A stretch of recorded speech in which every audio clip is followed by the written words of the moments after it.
صحابہ نے عرض کیا یا رسول اللہ بدبخت کون ہے، محروم کون ہے؟ تو میرے آقا مصطفیٰ کریم رؤوف الرحیم صلی اللہ علیہ وآلہ وسلم فرماتے ہیں جو نمازوں کو چھوڑ دیتا ہے وہ بدبخت بھی ہے اور وہ محروم بھی ہے۔ آج قوم مسلم جو در در کی بیکاری بنی ہوئی ہے، آج قوم مسلم جو ذلت و رسوائی میں ڈوبی ہوئی ہے، آج قوم مسلم جو بے چینی اور بے قراری کا شکار ہے، آج قوم مسلم جو سسک رہی ہے، اللہ اکبر، اس کی سب سے بڑی وجہ یہ ہے کہ مسلمانوں نے اللہ کے گھر کو آباد کرنا چھوڑ دیا، خدا کے گھروں کو ویران کر دیا۔ اللہ اکبر، آج لوگ کہتے ہیں مولانا ہمارے گھروں پر بلڈوزر کیوں چل رہا ہے؟ میں کہتا ہوں جو ظلم کر رہے ہیں خدا ان کے گھروں کو بھی سلامت نہ رکھے گا، مگر اچھی طرح یاد رکھنا، میں آپ سے پوچھنا چاہتا ہوں اپنے گھر اجڑے تو تمہیں اتنی تکلیف ہو رہی ہے، تم نے برسوں سے خدا کے گھر کو اجاڑا ہے، خدا کے گھر کو ویران کر دیا ہے۔ مسلمانوں یاد رکھو، اگر قوم مسلم اللہ کے گھر کو سجدوں سے آباد کرتی تو کسی ماں نے ایسا لال پیدا نہ کیا جو تمہارے گھروں کو اجاڑ سکتا ہو۔ میرے آقا صلی اللہ علیہ وآلہ وسلم کے دیوانوں کیا سمجھتے ہو؟ اچھی طرح یاد رکھو، اس طرح کا ایک نہیں بلکہ ہزاروں جلسے سجا لو، تمہیں کامیابی نہیں مل سکتی۔ اللہ اکبر، کامیابی ملے گی تو خدا کے گھر کو سجانے کی وجہ سے، خدا کے گھر کو آباد کرنے کی وجہ سے۔ جلسے کرنا کامیابی کی ضمانت نہیں جب تک عمل کے میدان میں قدم نہ رکھو گے۔ اس کی وجہ یہ ہے مسلمانوں اچھی طرح یاد رکھو، جب رات کی تاریکی میں، اللہ اکبر، مسجدوں پر جب رات کی تاریکی چھاتی ہے، جب رات کا وقت آتا ہے، رات کا سناٹا چھاتا ہے اور اس مسجد کے اندر اس محلے کے نوجوان نماز پڑھنے کے لیے نہیں آتے، اس مسجد کو آباد کرنے کے لیے نہیں آتے، تو رات کے سناٹے میں مسجد اللہ کی بارگاہ میں عرض کرتی ہے مولا جن لوگوں نے مجھے ویران کر دیا تو ان کے گھروں کو ویران کر دے۔ اللہ اکبر، مجھے بتاؤ جس قوم کی تباہی کے لیے مسجد اللہ کی بارگاہ میں عرضی کر رہی ہو وہ قوم تباہ نہ ہوگی تو کون سی قوم تباہ ہوگی؟ وہ قوم برباد نہ ہوگی تو کون سی قوم برباد ہوگی؟ بڑی معذرت کے ساتھ میری قوم جلسہ سننے کے لیے تو ہزاروں کی تعداد میں جمع ہوتی ہے، مگر عمل کرنے کے لیے آخر ہماری تعداد کتنی ہے؟ میں آپ سے پوچھنا چاہتا ہوں جتنی بڑی تعداد جلسے میں موجود ہے، اگر اتنی تعداد مسجد میں فجر کی نماز میں پہنچنے لگے تو قوم مسلم کو کامیابی سے کوئی روک نہیں سکتا، کامرانی سے کوئی روک نہیں سکتا۔ میرے پیارے آقا صلی اللہ علیہ وسلم کے پیارے دیوانوں، اللہ کے حبیب، غیب کا نبی، شفیع المذنبین، رحمت للعالمین صلی اللہ علیہ وآلہ وسلم حضرت سیدنا ابو ہریرہ سے فرماتے ہیں اے ابو ہریرہ تو بے نمازی کے بازو میں بھی نہ بیٹھا کرو، تم بے نمازی کے قریب بھی نہ بیٹھا کرو۔ فقیہ ابو اللہ سمرقندی اپنی کتاب میں لکھ رہے ہیں آپ کیا سمجھتے ہو؟ اللہ اکبر، یہ تصور کرتے ہو کہ نماز کو ترک کر کے رسول اللہ کے محبوب بن جاؤ گے، حضور کے مقبول بن جاؤ گے، حضور کے عاشق بن جاؤ گے؟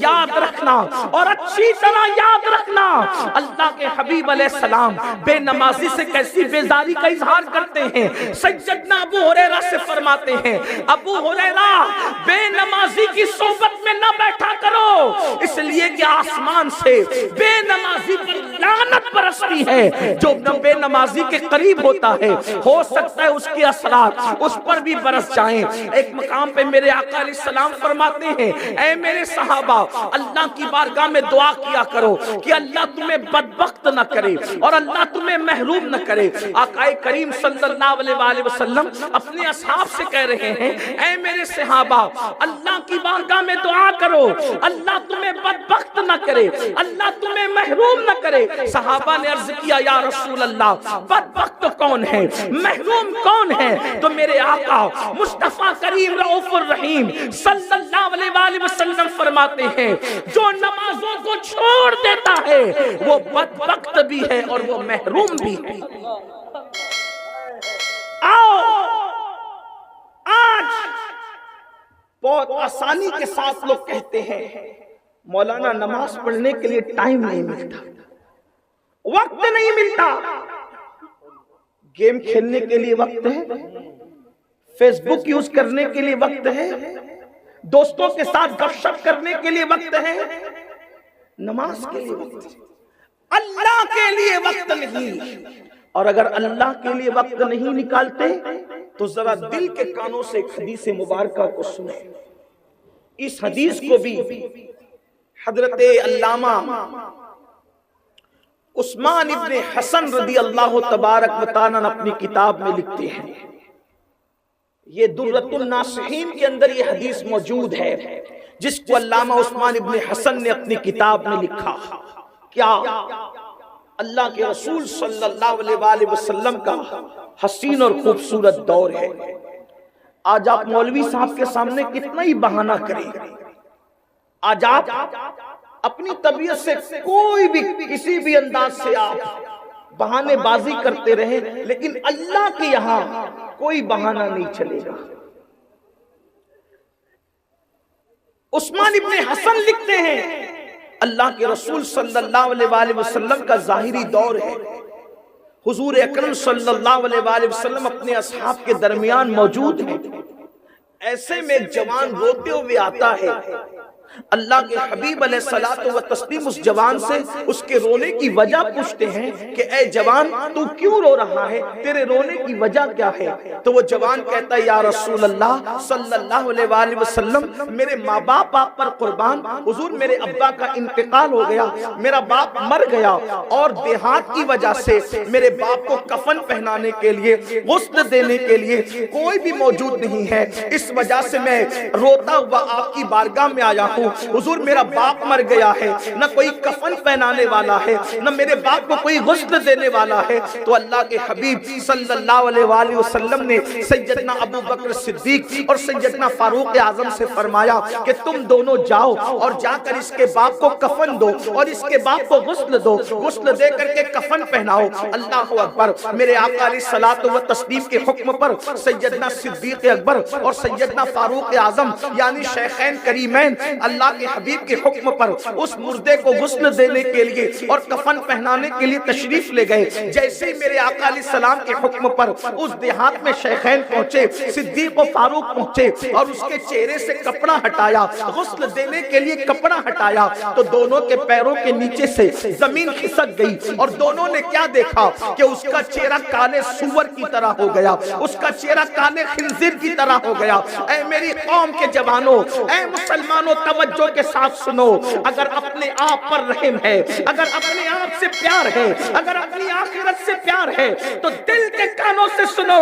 صدیق اکبر، فاروق اعظم اس میت کو غسل دینے کے لیے اللہ کے نبی صلی اللہ علیہ وآلہ وسلم کے حکم پر پہنچے اور جیسے اس کے چہرے سے کپڑا ہٹایا تو دیکھا اس کا منہ کالے سور کی طرح، کالے خنزیر کی طرح ہو گیا۔ اللہ اکبر۔ جب دونوں رو پڑے اور ایک شخص کو بھیجا کہ جاؤ اور جا کر اللہ کے رسول علیہ السلام سے سارا ماجرا عرض کرو، حضور ہم اس کو کیسے غسل دیں، اس کو کیسے کفن پہنائیں، اس لیے کہ اس کا چہرہ تو کالے سور کی طرح ہو گیا، کالے خنزیر کی طرح ہو گیا۔ وہ جوان میرے آقا کی بارگاہ میں آ کر سارا ماجرا عرض کرتا ہے، اللہ کے رسول غیب کا نبی صلی اللہ علیہ وآلہ وسلم وہاں تشریف لے جاتے ہیں اور جب اس کے چہرے کو میرے آقا نے کالے خنزیر کی طرح دیکھا، حضور کی آنکھوں میں آنسو تھے۔ اللہ کے نبی نے ہاتھ اٹھائے اور ہاتھ اٹھا کر عرض کیا، مولا اس کے چہرے کو بہتر کر دے، اس کے چہرے کو درست کر دے۔ اللہ اکبر۔ جیسے میرے آقا کا دعا کرنا ہوا، کیونکہ میرے آقا کی دعائیں تو مقبول ہے، میرے امام کہتے ہیں عنایت کا جوڑا، اجابت کا صحرا، دلہن بن کے نکلی دعائے محمد، اجابت میں جھک کر گلے سے لگایا، بڑی ناز سے جب دعائے محمد۔ اللہ اکبر۔ حضور اکرم صلی اللہ علیہ وآلہ وسلم کا دعا کرنا تھا کہ حضور کی دعا کی برکت سے اللہ نے اس کے چہرے کو ٹھیک کر دیا، اس کے چہرے کو برابر کر دیا، اس کے چہرے کو پہلے جیسا کر دیا۔ اس کے بعد اس کو غسل دیا گیا، غسل دینے کے بعد کفن پہنایا، اس کو غسل دیا گیا، غسل دینے کے بعد کفن پہنایا گیا۔ کفن کے بعد نماز جنازہ پڑھی گئی۔ جب نماز پڑھ لی گئی تو کسی نے خاموشی سے کہا، پہلے تو اس کا چہرہ کالے سور کی طرح ہو گیا تھا، پہلے تو اس کا چہرہ کالے خنزیر کی طرح ہو گیا تھا، ذرا اس کا چہرہ دیکھو تو صحیح، اب نماز جنازہ کے بعد ویسا ہی ہے یا پھر بدل گیا؟ اب جیسے ہی نماز جنازہ کے بعد اس کے چہرے سے کفن ہٹایا گیا تو کیا دیکھا گیا کہ اس کا چہرہ پہلے جیسے کالے سور کی طرح، کالے خنزیر کی طرح تھا، ویسے اس کا چہرہ خنزیر کی طرح ہو گیا۔ اللہ اکبر، اللہ اکبر۔ جب میرے آقا علیہ الصلوۃ والتسلیم نے دیکھا، حضور رو پڑے، صحابہ کرام رو پڑے۔ صحابہ نے عرض کیا یا رسول اللہ صلی اللہ علیہ وآلہ وسلم، آخری شخص کا چہرہ بار بار کالے سور کی طرح کیوں ہو جاتا ہے، کالے خنزیر کی طرح کیوں ہو جاتا ہے؟ اللہ اکبر۔ تو میرے آقا غیب داں نبی صلی اللہ علیہ وآلہ وسلم نے اس کے بیٹے کو بلایا اور بیٹے کو بلا کر کے فرمایا تو ہی بتا کہ تیرا بیٹا کہ تیرا باپ کیا کرتا تھا، تو ہی بتا کہ تیرا باپ کیا کرتا تھا، اس لیے کہ میرا اللہ کسی بندے پر ظلم نہیں کرتا، میرے رب کی ذات ظلم سے پاک ہے، یہ بتا تیرا باپ کیا کرتا تھا۔ اس جوان نے روتے ہوئے کہا یا رسول اللہ صلی اللہ علیہ وآلہ وسلم، میرا باپ جب بھی نماز کا وقت آتا تھا تو نماز کے وقت میں سو جایا کرتا تھا، یہ نماز نہیں پڑھتا تھا۔ تب میرے آقا مصطفیٰ کریم رؤوف الرحیم صلی اللہ علیہ وآلہ وسلم نے فرمایا جو دنیا میں نمازوں کو ترک کرے گا، جب قیامت کے دن وہ اپنی قبر سے اٹھے گا تو کالے سور کی شکل میں اٹھے گا، کالے خنزیر کی شکل میں اٹھے گا۔ میں پوچھنا چاہتا ہوں اپنے چہروں پر کریم مل کر کے خوبصورت بنانے کا خواب دیکھنے والوں، ایک سے ایک فیس واش استعمال کرنے والوں، ایک سے ایک صابن استعمال کرنے والوں، دنیا میں کریم، صابن اور فیس واش کے ذریعے سے اپنی چمڑی کو تو سفید بنا سکتے ہو، مگر یاد رکھو غیب داں نبی، سچے سچے نبی، صادق و مصدوق نبی کا فرمان ہے، جس نبی کے کہنے پر خدا کو ایک مانا، جس نبی کے کہنے پر آخرت کو مانا، جس نبی کے کہنے پر قرآن کو اللہ کی کتاب مانا، وہ نبی فرما رہے ہیں جب بے نمازی اپنی قبر سے اٹھے گا تو کالے سور کی شکل میں، کالے خنزیر کی شکل میں۔ میں تم سے پوچھنا چاہتا ہوں میری قوم کے جوانوں، اگر چہرے پہ پھنسی نکل آئے تو تم کالج جانا چھوڑ دیتے ہو، چہرے پہ پھنسی نکل آئے دوستوں کی محفل میں جانا چھوڑ دیتے ہو، چہرے پہ پھنسی نکل آئے شادی بیاہ میں شرکت نہیں کرتے۔ مجھے بتاؤ جب نماز چھوڑنے کی وجہ سے یہ چہرہ کالے سور کی طرح ہوگا، کالے سور کا منہ لے کر اللہ کو کیا منہ دکھاؤ گے؟ قیامت کے دن کیسے حاضری دو گے؟ رب کی بارگاہ میں کیا منہ دکھاؤ گے؟ اس لیے یاد رکھو ایک وقت کی نماز کے لیے 10 منٹ سے زیادہ کا ٹائم نہیں لگتا، بہانے نہ بناؤ۔ یاد رکھو یہ دنیا فریبی دنیا ہے، یہ دنیا مکار دنیا ہے۔ نماز کے لیے وقت نکالو۔ نماز کیا ہے؟ جس کی وجہ سے چہرہ دنیا میں بھی روشن ہوتا ہے، جنازے میں بھی روشن رہے گا، قبر میں بھی روشن رہے گا۔ نماز وہ ہے جس کی وجہ سے روزی میں برکت ہوتی ہے، نماز وہ ہے جس کی وجہ سے عمر میں برکت ہوتی ہے، نماز وہ ہے جس کی وجہ سے مصیبتیں ٹلتی ہے، نماز وہ ہے جس کی وجہ سے قسمتیں بدلتی ہے، نماز وہ ہے جب بندہ سجدہ کرتا ہے تو اللہ اور بندے کے درمیان سے جتنے پردے ہوتے ہیں سارے پردے اٹھا دیے جاتے ہیں جب تم سجدہ کرتے ہو۔ اللہ کے رسول غیب داں نبی صلی اللہ علیہ وآلہ وسلم نے فرمایا بندہ سب سے زیادہ اللہ کے قریب اس وقت ہوتا ہے جب وہ حالت سجدہ میں ہوتا ہے۔ سجدہ کرو گے تو اللہ کے قریب ہو جاؤ گے، سجدے کی حالت میں بندے کی دعائیں قبول کی جاتی ہے۔ میرے آقا صلی اللہ علیہ وآلہ وسلم کے دیوانوں یاد رکھو، آج لوگ کہتے ہیں مولانا روزی میں برکت نہیں ہے۔ میرے آقا علیہ السلام کے دیوانوں اچھی طرح یاد رکھو، علماء سے اسٹیج بھرا ہوا ہے، تعویذات پر آنکھ بن کے بھروسہ کرنے والوں، ہمارے دادا مرشد حضور مفتی اعظمین رحمت اللہ علیہ جب کسی کو تعویذ دیتے تھے تو ارشاد فرمایا کرتے تھے جب تک نماز نہیں پڑھے گا تعویذ اثر نہیں کرے گا۔ اب آپ سے پوچھنا چاہتا ہوں نماز پوری زندگی نہ پڑھو، جمعہ کی 2 رکعت پڑھ کے مسجد سے بھاگ جاؤ، 2 رکعت نماز پڑھ کے مسجد سے ایسے بھاگتے ہو جیسے اسکول کی چھٹی ہونے پر اسکول کے بچے بے تحاشا بھاگتے ہیں۔ اللہ اکبر، فلموں میں جانے کے لیے گھنٹہ گھنٹہ پہلے حاضری دیتے ہو، گناہوں کے اڈوں پر گھنٹہ ٹائم دیتے ہو، اور مسجد مسجد کے اندر اگر امام 10 منٹ کی تقریر لمبی کر دے تو لوگ کہتے ہیں آئندہ ہفتے سے لیٹ آئیں گے، مولانا تقریر بڑی لمبی کرتے ہیں۔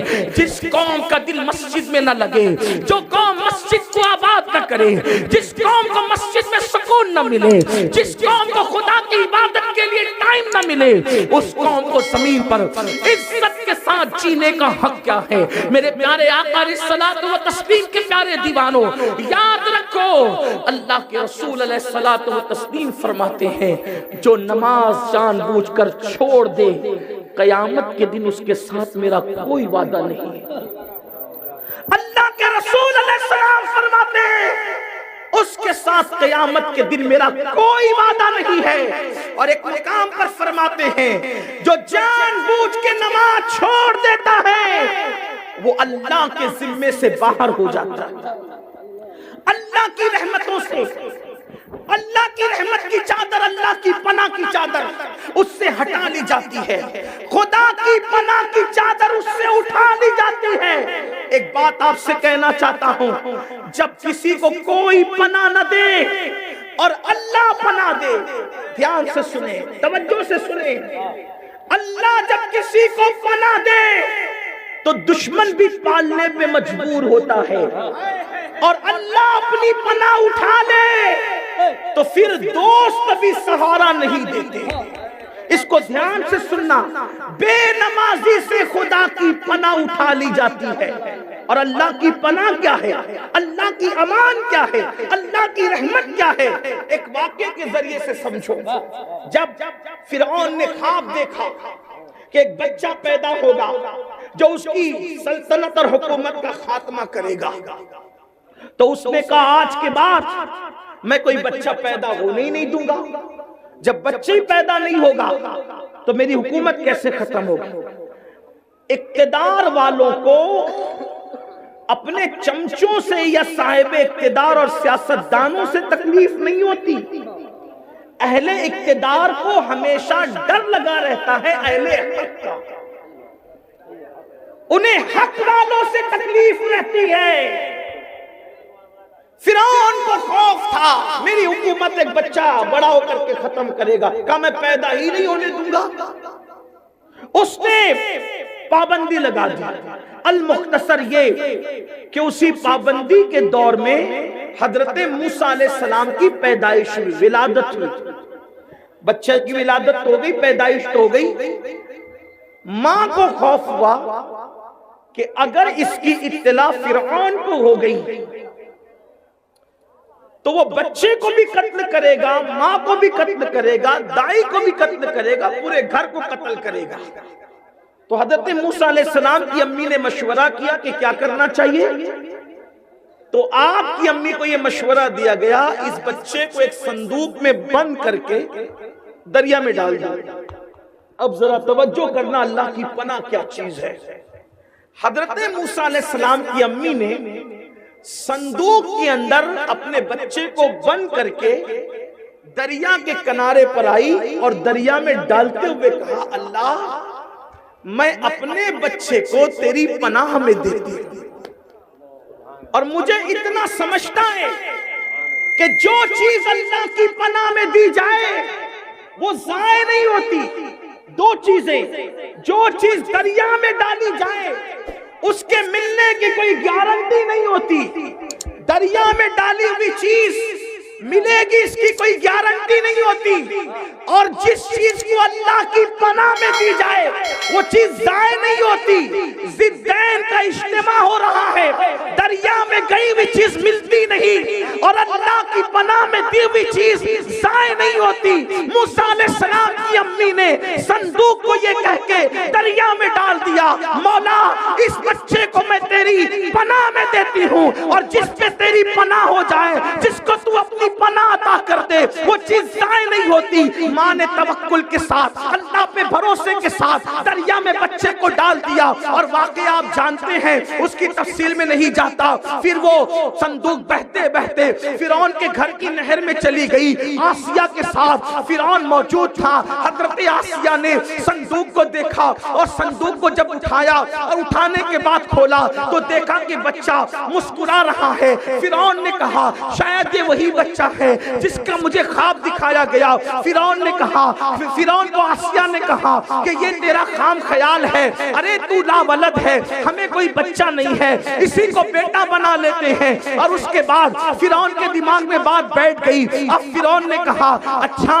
ہمارے محل میں جو کنیزیں ہیں اس سے میں دودھ پلواؤں گا. بچے کو ہر کنیز کے پاس لے گئے، کسی کنیز کا دودھ نہیں پیا موسیٰ علیہ السلام نے. وہاں حضرت موسیٰ علیہ السلام کی بہن موجود تھی. وہ کہتی ہے فرعون سے کہ میں ایک ایسی دائی کو جانتی ہوں، ایک ایسی دایا کو جانتی ہوں کہ جو نفیس طبیعت کے بچے ہیں، جو کسی کا دودھ نہیں پیتے، وہ اس کا دودھ پیتے ہیں. اس کے بعد فرعون نے کہا اگر وہ دایا میرا بچہ اس کا دودھ پی لیا تو میں اس کو بھی انعام دوں گا اور تجھ کو بھی انعام دوں گا. موسیٰ علیہ السلام کی بہن دوڑی دوڑی گئی، اپنی امی کو بلا لائی.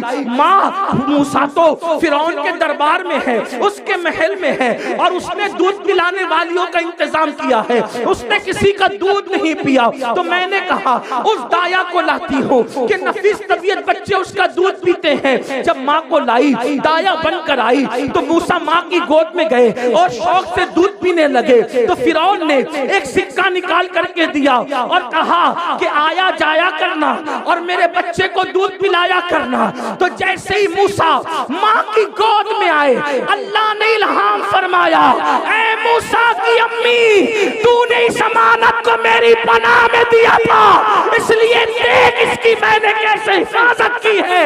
اے مسلمانوں، اللہ جب پناہ اٹھا دیتا ہے تو پھر چوہے بھی تمہیں کچھ تکلیف پہنچاتے ہیں، بندر بھی تمہیں تکلیف پہنچاتے ہیں، چوٹیاں بھی تمہیں تکلیف پہنچاتی ہیں. اور جب اللہ پناہ کی چادر ڈال دیتا ہے تو وقت کا فرعون بھی دودھ پلانے پہ مجبور ہو جاتا ہے.